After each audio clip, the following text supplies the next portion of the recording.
ولا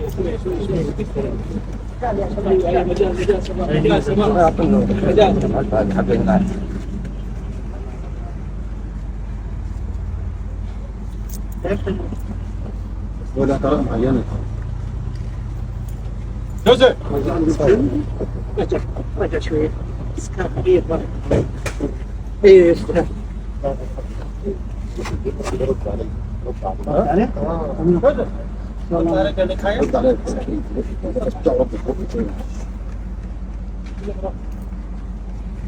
رجع خليه بتوقف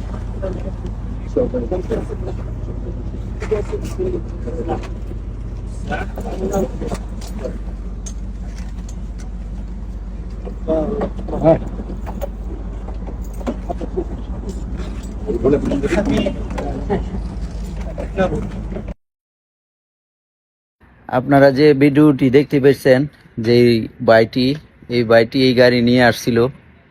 তো এই গাড়িতে বসা থাকা অবস্থায় কিছুক্ষণ পর হঠাৎই লোকজন এসে দেখতে পেল যে বাইটি নাড়াচাড়া করে নাই।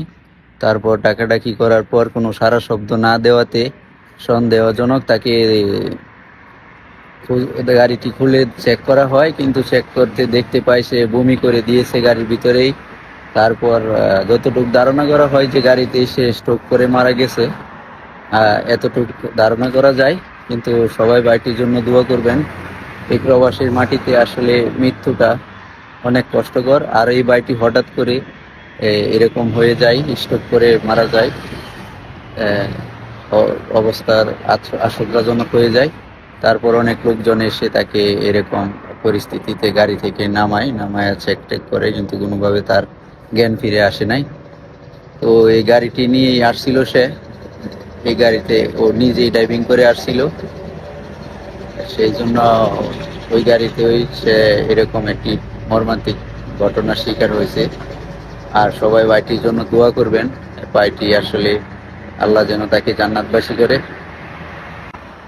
আসলে নিজের চোখের সামনে এমন একটি দুর্ঘটনা ঘটে যায়, নিজের শরীরটাও তেমন দুর্বল হয়ে গেছে, কাঁপুনি হয়ে গেছে, যে এত একটি কষ্টদায়ক ঘটনা ঘটে যায় আমাদের চোখের সামনে। আর প্রবাসের মাটিতে মৃত্যুটা আসলে অনেক কষ্টকর। বাইটিকে দেখে অনেক কষ্ট লাগলো, নিজের চোখের পানি চলে আসছিল এরকম অবস্থা দেখে। আর বিশেষ কথা, সবাই ভাইয়ের জন্য দোয়া করবেন। এই লোকটিকে আমিও চিনি না, হয়তোবা কোন দেশের এটাও জানা নেই। প্রবাসী, সে আজনবী এটা বলা যায়, কেন সে